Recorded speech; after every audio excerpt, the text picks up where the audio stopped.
Prayer, The Art of Believing by Neville Goddard. Chapter 1. Law of Reversibility.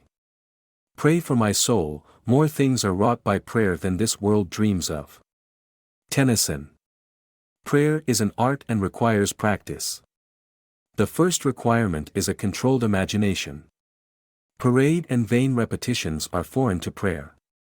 Its exercise requires tranquility and peace of mind. Use not vain repetitions, for prayer is done in secret, and thy Father which seeth in secret shall reward thee openly. The ceremonies that are customarily used in prayer are mere superstitions and have been invented to give prayer an air of solemnity. Those who do practice the art of prayer are often ignorant of the laws that control it. They attribute the results obtained to the ceremonies and mistake the letter for the spirit. The essence of prayer is faith, but faith must be permeated with understanding to be given that active quality which it does not possess when standing alone. Therefore, get wisdom, and with all thy getting get understanding. This book is an attempt to reduce the unknown to the known, by pointing out conditions on which prayers are answered, and without which they cannot be answered. It defines the conditions governing prayer, in laws that are simply a generalization of our observations. The universal law of reversibility is the foundation on which its claims are based. Mechanical motion caused by speech was known for a long time before anyone dreamed of the possibility of an inverse transformation, that is, the reproduction of speech by mechanical motion, the phonograph. For a long time electricity was produced by friction without ever a thought that friction, in turn, could be produced by electricity. Whether or not man succeeds in reversing the transformation of a force, he knows nevertheless, that all transformations of force are reversible. If heat can produce mechanical motion, so mechanical motion can produce heat. If electricity produces magnetism, magnetism too can develop electric currents. If the voice can cause undulatory currents, so can such currents reproduce the voice, and so on. Cause and effect, energy and matter, action and reaction are the same and interconvertible. This law is of the highest importance, because it enables you to foresee the inverse transformation once the direct transformation is verified. If you knew how you would feel were you to realize your objective, then inversely, you would know what state you could realize were you to awaken in yourself such feeling. The injunction, to pray believing that you already possess what you pray for, is based upon a knowledge of the law of inverse transformation. If your realized prayer produces in you a definite feeling or state of consciousness, then inversely, that particular feeling or state of consciousness must produce your realized prayer. Because all transformations of force are reversible, you should always assume the feeling of your fulfilled wish. You should awaken within you the feeling that you are and have that which you desire to be and possess. This is easily done by contemplating the joy that would be yours were your objective an accomplished fact, so that you live and move and have your being in the feeling that your wish is realized. The feeling of the wish fulfilled, if assumed and sustained, must objectify the state that would have created it. This law explains why faith is the substance of things hoped for, the evidence of things not seen, and why he calleth things that are not seen as though they were, and things that were not seen become seen. Assume the feeling of your wish fulfilled, and continue feeling that it is fulfilled until that which you feel objectifies itself. If a physical fact can produce a psychological state can produce a physical fact. If the effect, A, can be produced by the cause, B, then inversely, the effect, B, can be produced by the cause, A. Therefore I say unto you, what things soever ye desire, when ye pray, believe that ye have received them, and ye shall have them. Mark 11 verse 24, ERV. Chapter 2. Dual Nature of Consciousness. A clear concept of the dual nature of man's consciousness must be the basis of all true prayer. Consciousness includes a subconscious as well as a conscious part. The infinitely greater part of consciousness lies below the sphere of objective consciousness. The subconscious is the most important part of consciousness. It is the cause of voluntary action.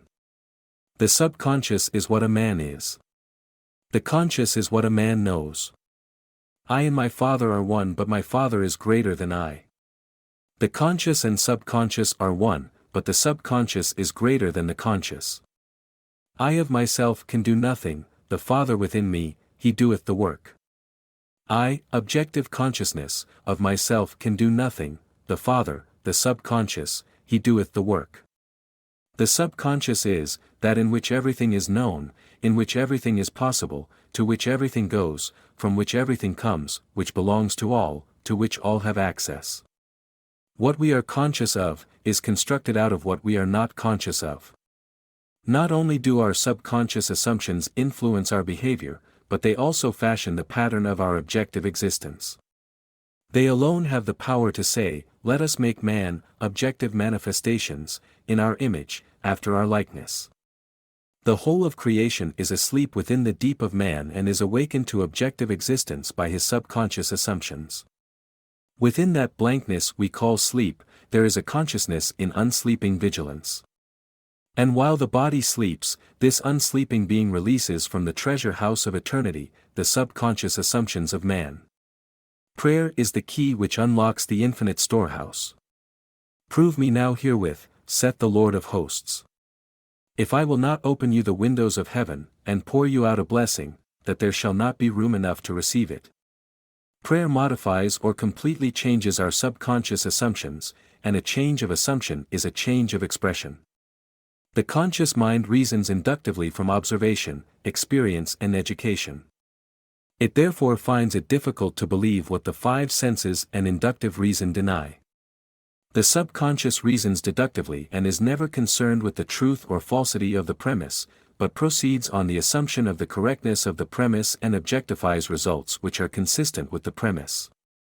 This distinction must be clearly seen by all who would master the art of praying. No true grasp of the science of prayer can be really obtained until the laws governing the dual nature of consciousness are understood and the importance of the subconscious realized. Prayer, the art of believing what is denied by the senses, deals almost entirely with the subconscious. Through prayer, the subconscious is suggested into acceptance of the wish fulfilled, and reasoning deductively, logically unfolds it to its legitimate end. Far greater is He, that is in you, than he, that is in the world. The subjective mind is the diffused consciousness that animates the world. It is the spirit that giveth life. In all substance is a single soul, subjective mind. Through all creation runs this one unbroken subjective mind. Thought and feeling fused into beliefs impress modifications upon it, charge it with a mission, which mission it faithfully executes. The conscious mind originates premises. The subjective mind unfolds them to their logical ends. Were the subjective mind not so limited in its initiative power of reasoning, objective man could not be held responsible for his actions in the world. Man transmits ideas to the subconscious through his feelings. The subconscious transmits ideas, from mind to mind through telepathy. Your unexpressed convictions of others are transmitted to them without their conscious knowledge or consent, and if subconsciously accepted by them will influence their behavior. The only ideas they subconsciously reject are your ideas of them which they could not wish to be true of anyone. Whatever they could wish for others can be believed of them, and by the law of belief which governs subjective reasoning, they are compelled to subjectively accept, and therefore objectively express accordingly. The subjective mind is completely controlled by suggestion. Ideas are best suggested when the objective mind is partly subjective, that is, when the objective senses are diminished or held in abeyance. This partly subjective state can best be described as controlled reverie, wherein the mind is passive but capable of functioning with absorption. It is a concentration of attention. There must be no conflict in your mind when you are praying. Turn from what is to what ought to be. Assume the mood of fulfilled desire, and by the universal law of reversibility you will realize your desire. Chapter 3. Imagination and Faith. Prayers are not successfully made unless there is a rapport between the conscious and subconscious mind of the operator. This is done through imagination and faith.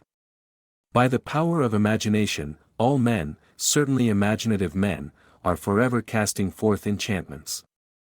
And all men, especially unimaginative men, are continually passing under their power. Can we ever be certain that it was not our mother while darning our socks who began that subtle change in our minds? If I can unintentionally cast an enchantment over persons, there is no reason to doubt that I am able to cast intentionally a far stronger enchantment. Everything that can be seen, touched, explained, argued over, is to the imaginative man nothing more than a means. For he functions, by reason of his controlled imagination, in the deep of himself where every idea exists in itself and not in relation to something else. In him there is no need for the restraints of reason. For the only restraint he can obey, is the mysterious instinct that teaches him to eliminate all moods, other than the mood of the fulfilled desire. Imagination and faith are the only faculties of the mind needed to create objective conditions. The faith required for the successful operation of the law of consciousness, is a purely subjective faith, and is attainable upon the cessation of active opposition on the part of the objective mind of the operator. It depends on your ability to feel and accept as true what your objective senses deny. Neither the passivity of the subject nor his conscious agreement with your suggestion is necessary, for without his consent or knowledge, he can be given a subjective order which he must objectively express. It is a fundamental law of consciousness that by telepathy we can have immediate communion with another. To establish rapport you call the subject mentally. Focus your attention on him and mentally shout his name just as you would to attract the attention of anyone. Imagine that he answered, and mentally hear his voice. Represent him to yourself inwardly in the state you want him to obtain. Then imagine that he is telling you in the tones of ordinary conversation what you want to hear. Mentally answer him. Tell him of your joy in witnessing his good fortune. Having mentally heard with all the distinctness of reality that which you wanted to hear, and having thrilled to the news heard, return to objective consciousness. Your subjective conversation must awaken what it affirmed. Thou shalt decree a thing and it shall be established unto thee. It is not a strong will that sends the subjective word on its mission so much as it is clear thinking and feeling the truth of the state affirmed. When belief and will are in conflict, belief invariably wins. Not by might, nor by power, but by my spirit, saith the Lord of hosts. It is not what you want that you attract. You attract what you believe to be true. Therefore, get into the spirit of these mental conversations and give them the same degree of reality that you would a telephone conversation. If thou canst believe, all things are possible to him that believeth. Therefore, I say unto you, what things soever you desire, when you pray, believe that ye receive them, and ye shall have them. The acceptance of the end wills the means. And the wisest reflection could not devise more effective means, than those which are willed by the acceptance of the end. Mentally talk to your friends as though your desires for them were already realized. Imagination is the beginning of the growth of all forms, and faith is the substance out of which they are formed. By imagination, that which exists in latency or is asleep within the deep of consciousness, is awakened and is given form. The cures attributed to the influence of certain medicines, relics and places are the effects of imagination and faith. The curative power is not in the spirit that is in them, it is in the spirit in which they are accepted. The letter killeth, but the spirit giveth life. The subjective mind is completely controlled by suggestion, so whether the object of your faith be true or false, you will get the same results.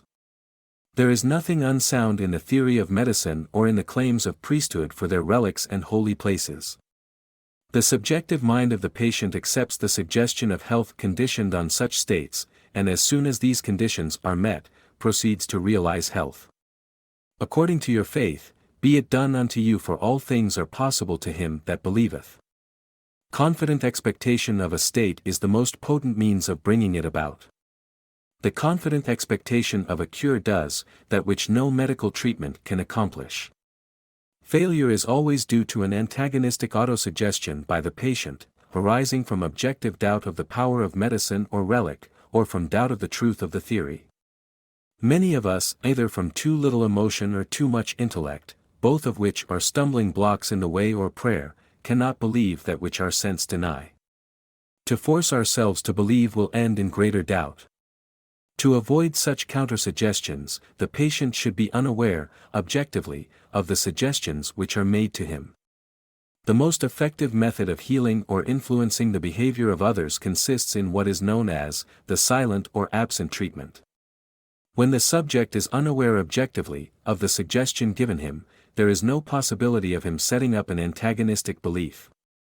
It is not necessary that the patient know, objectively, that anything is being done for him.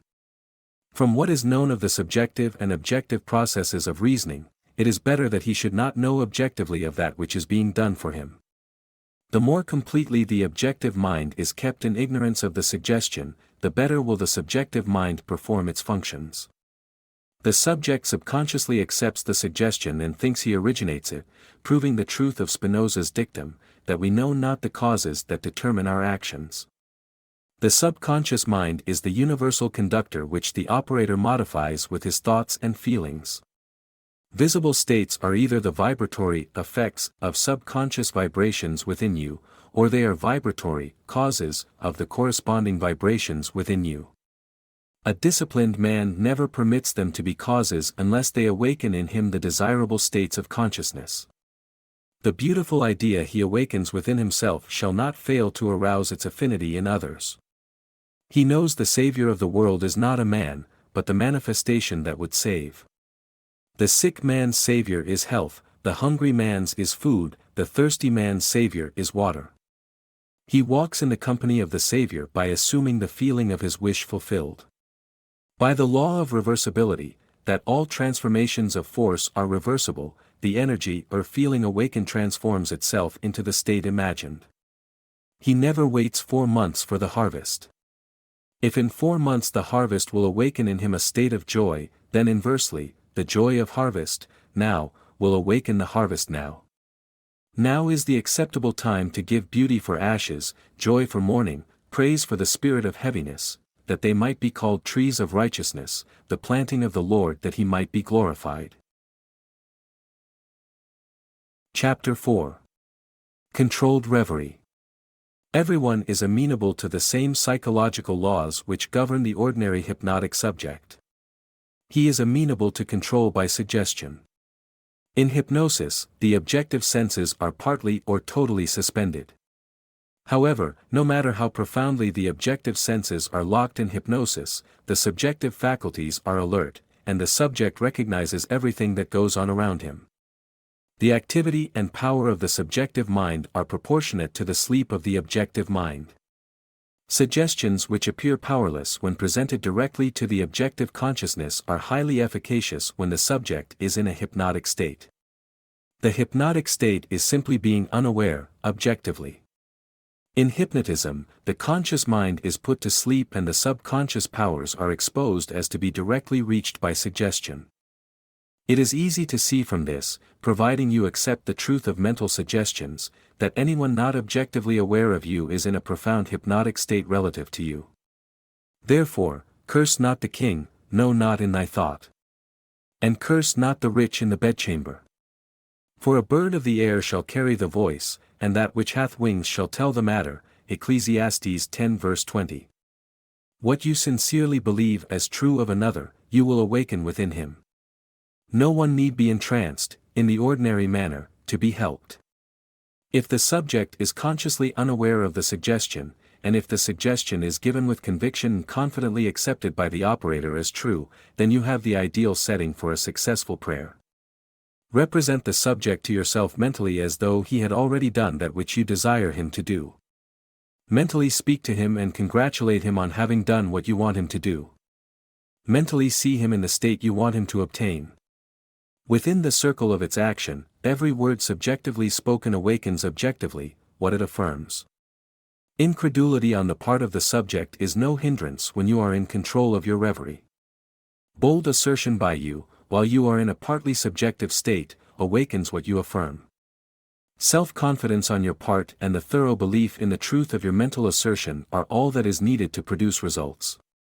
Visualize the subject and imagine that you hear his voice. This establishes contact with his subjective mind. Then imagine that he is telling you what you want to hear.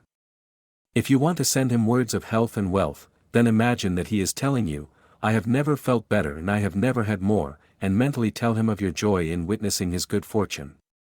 Imagine that you see and hear his joy. A mental conversation with the subjective image of another must be in a manner which does not express the slightest doubt as to the truth of what you hear and say. If you have the least idea that you do not believe what you have imagined you heard and seen, the subject will not comply, for your subjective mind will transmit only your fixed ideas. Only fixed ideas can awaken their vibratory correlates in those toward whom they are directed. In the controlled reverie, ideas must be suggested with the utmost care. If you do not control your imagination in the reverie, your imagination will control you. Whatever you suggest with confidence is law to the subjective mind, it is under obligation to objectify that which you mentally affirm. Control of the subconscious is dominion over all. Each state obeys one mind's control. Control of the subconscious is accomplished through control of your beliefs, which in turn is the all-potent factor in the visible states. Imagination and faith are the secrets of creation. Chapter 5. Law of Thought Transmission. He sent his word and healed them, and delivered them from their destructions. He transmitted the consciousness of health, and awoke its vibratory correlate in the one toward whom it was directed. He mentally represented the subject to himself in a state of health, and imagined he heard the subject confirm it. For no word of God shall be void of power, therefore, hold fast the pattern of healthful words which thou hast heard. To pray successfully, you must have clearly defined objectives. You must know what you want before you can ask for it. You must know what you want before you can feel that you have it, and prayer is the feeling of the fulfilled desire. It does not matter what it is you seek in prayer, or where it is, or whom it concerns. You have nothing to do but convince yourself of the truth of that which you desire to see manifested. When you emerge from prayer, you no longer seek, for you have, if you have prayed correctly, subconsciously assumed the reality of the state sought. And by the law of reversibility your subconscious must objectify that which it affirms. You must have a conductor to transmit a force. You may employ a wire, a jet of water, a current of air, a ray of light, or any intermediary whatsoever. The principle of the photophone, or the transmission of the voice by light, will help you to understand thought transmission, or the sending of a word to heal another. There is a strong analogy between a spoken voice and a mental voice. To think is to speak low, to speak is to think aloud. The principle of the photophone is this. A ray of light is reflected by a mirror and projected to a receiver at a distant point. Back of the mirror is a mouthpiece. By speaking into the mouthpiece you cause the mirror to vibrate. A vibrating mirror modifies the light reflected on it.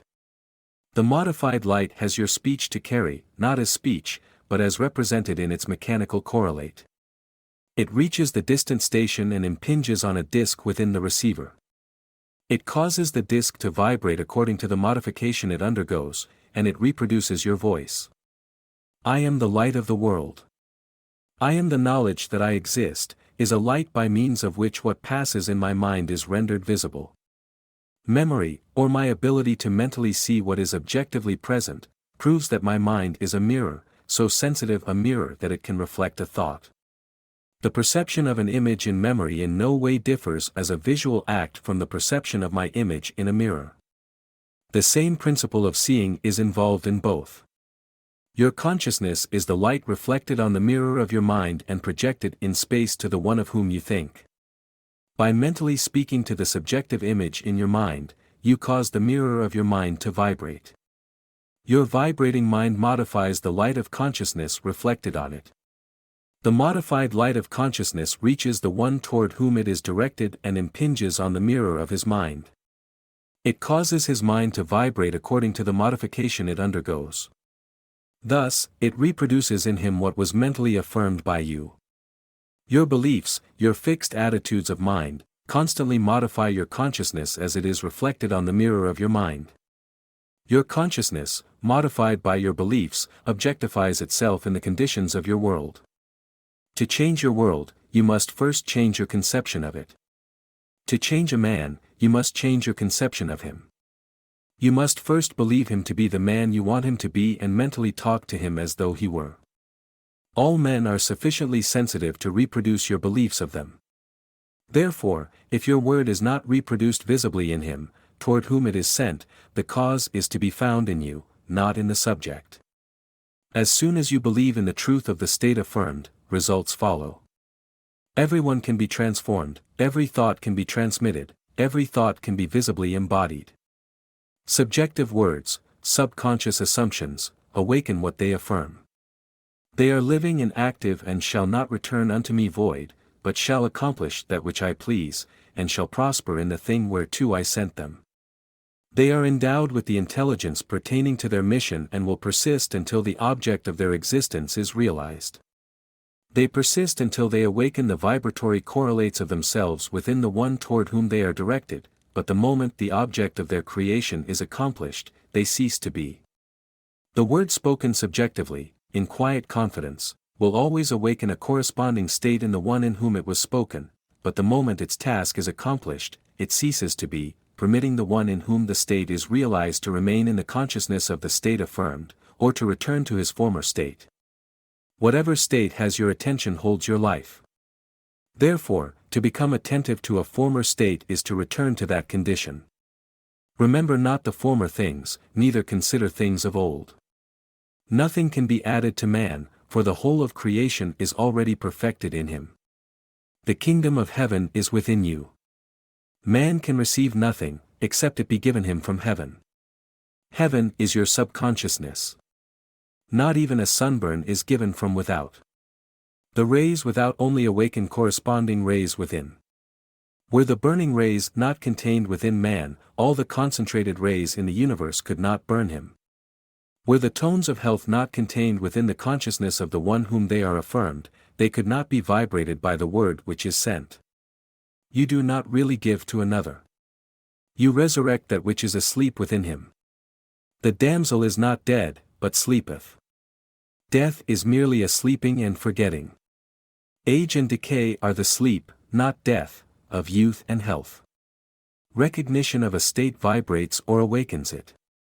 Distance, as it is cognized by your objective senses, does not exist for the subjective mind.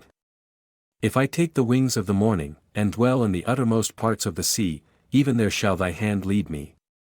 Time and space are conditions of thought, the imagination can transcend them and move in a psychological time and space. Although physically separated from a place by thousands of miles, you can mentally live in the distant place as though it were here. Your imagination can easily transform winter into summer, New York into Florida, and so on. Whether the object of your desire be near or far, results will be the same. Subjectively, the object of your desire is never far off, its intense nearness makes it remote from observation of the senses. It dwells in consciousness, and consciousness is closer than breathing and nearer than hands and feet. Consciousness is the one and only reality. All phenomena are formed of the same substance vibrating at different rates.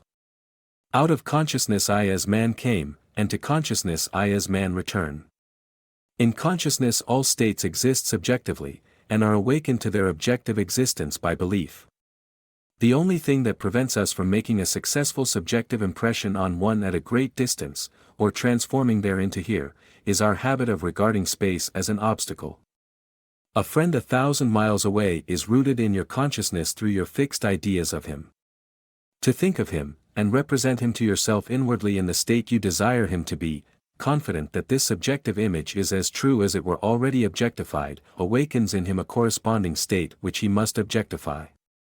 The results will be as obvious as the cause was hidden. The subject will express the awakened state within him, and remain unaware of the true cause of his action. Your illusion of free will is but ignorance of the causes which make you act. Prayers depend upon your attitude of mind for their success and not upon the attitude of the subject. The subject has no power to resist your controlled subjective ideas of him, unless the state affirmed by you to be true of him is a state he is incapable of wishing as true of another. In that case it returns to you, the sender, and will realize itself in you. Provided the idea is acceptable, success depends entirely on the operator, not upon the subject, who like compass needles on their pivots, are quite indifferent as to what direction you choose to give them. If your fixed idea is not subjectively accepted by the one toward whom it is directed, it rebounds to you from whom it came. Who is he that will harm you, if ye be followers of that which is good? I have been young, and now am old, yet have I not seen the righteous forsaken, nor his seed begging bread. There shall no evil happen to the just. Nothing befalls us that is not of the nature of ourselves. A person who directs a malicious thought to another will be injured by its rebound if he fails to get subconscious acceptance of the other. As ye sow, so shall ye reap. Furthermore, what you can wish and believe of another can be wished and believed of you, and you have no power to reject it if the one who desires it for you accepts it as true of you. The only power to reject a subjective word, is to be incapable of wishing a similar state of another. To give presupposes the ability to receive. The possibility to impress an idea upon another mind presupposes the ability of that mind to receive that impression. Fools exploit the world, the wise transfigure it. It is the highest wisdom to know that in the living universe there is no destiny other than that created out of imagination of man. There is no influence outside of the mind of man. Whatsoever things are lovely, whatsoever are of good report, if there be any virtue and if there be any praise, think on these things. Never accept as true of others what you would not want to be true of you. To awaken a state within another, it must first be awake within you. The state you would transmit to another can only be transmitted if it is believed by you. Therefore, to give is to receive. You cannot give what you do not have, and you have only what you believe. So to believe a state as true of another not only awakens that state within the other, but it makes it alive within you. You are what you believe. Give and ye shall receive, full measure, pressed down and running over. Giving is simply believing, for what you truly believe of others you will awaken within them. The vibratory state transmitted by your belief persists until it awakens its corresponding vibration in him of whom it is believed. But before it can be transmitted, it must first be awake within the transmitter. Whatever is awake within your consciousness, you are. Whether the belief pertains to self or another does not matter, for the believer is defined by the sum total of his beliefs or subconscious assumptions. As a man thinketh in his heart, in the deep subconscious of himself, so is he. Disregard appearances and subjectively affirm as true that which you wish to be true. This awakens in you the tone of the state affirmed, which in turn realizes itself in you and in the one of whom it is affirmed. Give and ye shall receive. Beliefs invariably awaken what they affirm. The world is a mirror wherein everyone sees himself reflected. The objective world reflects the beliefs of the subjective mind. Some people are self-impressed best by visual images, others by mental sounds, and still others by mental actions. The form of mental activity, which allows the whole power of your attention to be focused in one chosen direction, is the one to cultivate, until you can bring all to play on your objective at the same time. Should you have difficulty in understanding the terms, visual images, mental sounds, and mental actions, here is an illustration that should make their meanings clear. Person A imagines he sees a piece of music, knowing nothing at all about musical notations. Person B imagines he sees the same piece, but he can read music and can imagine how it would sound when played on the piano. That imagination is mental sound. Person C also reads music and is a pianist. As he reads, he imagines himself playing the piece. The imaginary action is mental action.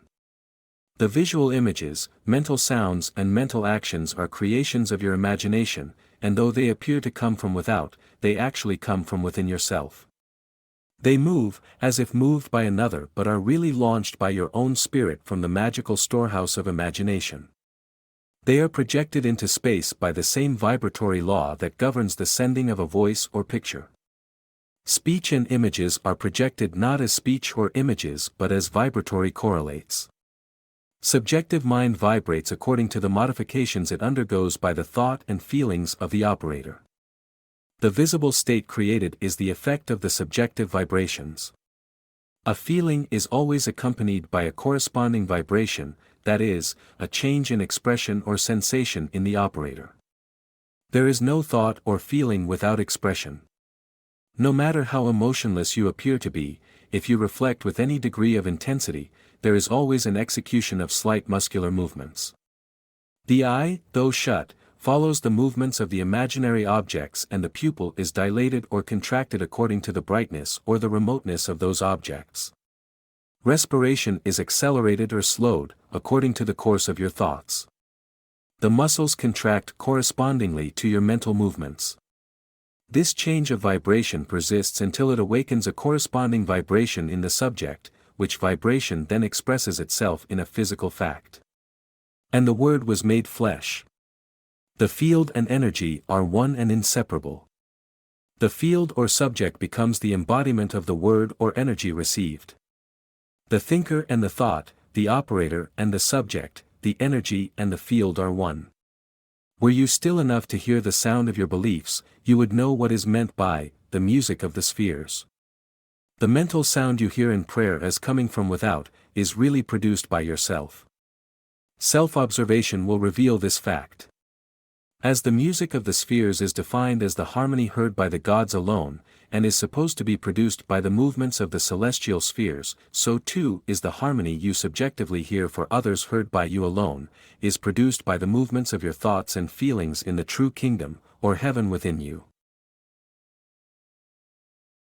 Chapter 6. Good Tidings. How beautiful upon the mountains are the feet of him that bringeth good tidings, that publisheth peace, that bringeth good tidings of good, that publisheth salvation. A very effective way to bring good tidings to another, is to call before your mind's eyes the subjective image of the person you wish to help, and have him affirm that which you desired him to do. Mentally hear him tell you he has done it. This awakens within him the vibratory correlate of the state affirmed, which vibration persists until its mission is accomplished. It does not matter what it is you desire to have done, or whom you select to do it.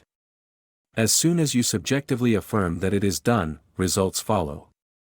Failure can result only if you fail to accept the truth of your assertion, or if the state affirmed would not be desired by the subject for himself or another.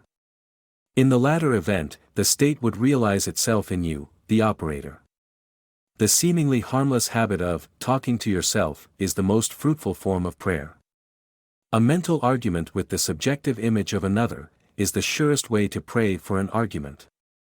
You are asking to be offended by the other when you objectively meet. He is compelled to act in a manner displeasing to you, unless before the meeting, you countermand or modify your order by subjectively affirming a change. Unfortunately, man forgets his subjective arguments, his daily mental conversations with others, and so is at a loss for an explanation of the conflicts and misfortunes of his life. As mental arguments produce conflicts, so happy mental conversations produce corresponding visible states of good tidings. Man creates himself out of his own imagination. If the state desired is for yourself, and you find it difficult to accept as true what your senses deny, call before your mind's eye the subjective image of a friend and have him mentally affirm that you are already that which you desire to be. This establishes in him, without his conscious consent or knowledge, the subconscious assumption that you are that which he mentally affirmed, which assumption, because it is unconsciously assumed, will persist until it fulfills its mission. Its mission is to awaken in you its vibratory correlate, which vibration when awakened in you realizes itself as an objective fact. Another very effective way to pray for oneself is to use the formula of Job, who found that his own captivity was removed as he prayed for his friends. Fix your attention on a friend and have the imaginary voice of your friend tell you that he is, or has that which is comparable to that which you desire to be or have. As you mentally hear and see him, feel the thrill of his good fortune and sincerely wish him well.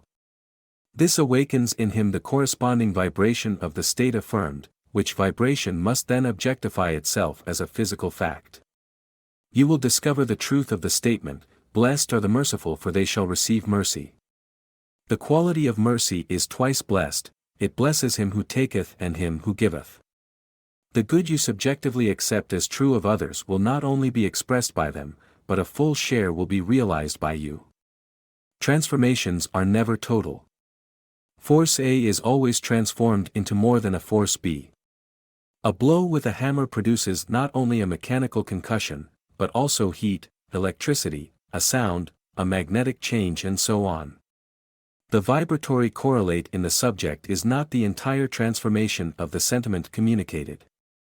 The gift transmitted to another is like the divine measure, pressed down, shaken together and running over, so that after 5,000 are fed from the 5 loaves and 2 fish, 12 baskets full are left over. Chapter 7. The Greatest Prayer. Imagination is the beginning of creation. You imagine what you desire, and then you believe it to be true. Every dream could be realized by those self-disciplined enough to believe it. People are what you choose to make them, a man is according to the manner in which you look at him. You must look at him with different eyes before he will objectively change. 2 men looked from prison bars, one saw the mud and the other saw the stars. Centuries ago, Isaiah asked the question, "Who is blind, but my servant, or deaf, as my messenger that I sent? Who is blind as he that is perfect, as blind as the Lord's servant?" The perfect man judges not after appearances, but judges righteously. He sees others as he desires them to be, he hears only what he wants to hear. He sees only good in others. In him is no condemnation, for he transforms the world with his seeing and hearing. The king that sitteth on the throne scattereth the evil with his eye. Sympathy for living things, agreement with human limitations, is not in the consciousness of the king, because he has learned to separate their false concepts from their true being. To him poverty is but the sleep of wealth. He does not see caterpillars, but painted butterflies to be. Not winter, but summer sleeping. Not man in want, but Jesus sleeping. Jesus of Nazareth, who scattered the evil with his eye, is asleep in the imagination of every man, and out of his own imagination must man awaken him by subjectively affirming, "I am Jesus." Then and only then will he see Jesus, for man can only see what is awake in himself. The holy womb is man's imagination. The holy child is that conception of himself which fits Isaiah's definition of perfection. Heed the words of St. Augustine, "Too late have I loved thee, for behold thou wert within and it was without that I did seek thee." It is your own consciousness that you must turn as to the only reality. There and there alone, you awaken that which is asleep. Though Christ 1,000 times in Bethlehem be born, if he is not born of in thee, thy soul is still forlorn. Creation is finished. You call your creation into being by feeling the reality of the state you would call. A mood attracts its affinities, but it does not create what it attracts. As sleep is called by feeling, "I am sleepy," so too is Jesus Christ called by the feeling, "I am Jesus Christ." Man sees only himself. Nothing befalls man that is not the nature of himself. People emerge out of the mass betraying their close affinity to your moods as they are engendered. You meet them seemingly by accident but find they are intimates of your moods. Because your moods continually externalize themselves, you could prophesy from your moods, that you without search, would soon meet certain characters and encounter certain conditions. Therefore call the perfect one into being by living in the feeling, "I am Christ," for Christ is the one concept of self through which can be seen the unveiled realities of eternity.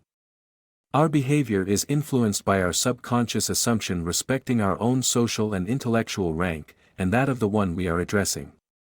Let us seek for and evoke the greatest rank, and the noblest of all is that which disrobes man of his morality, and clothes him with uncurbed immortal glory. Let us assume the feeling, "I am Christ," and our whole behavior will subtly and unconsciously change in accordance with the assumption. Our subconscious assumptions continually externalize themselves, that others may consciously see us as we subconsciously see ourselves, and tell us by their actions what we have subconsciously assumed of ourselves to be. Therefore let us assume the feeling, "I am Christ," until our conscious claim becomes our subconscious assumption, that, we all with open face, beholding as in a glass the glory of the Lord, are changed into the same image from glory to glory. Let God awake and his enemies be destroyed.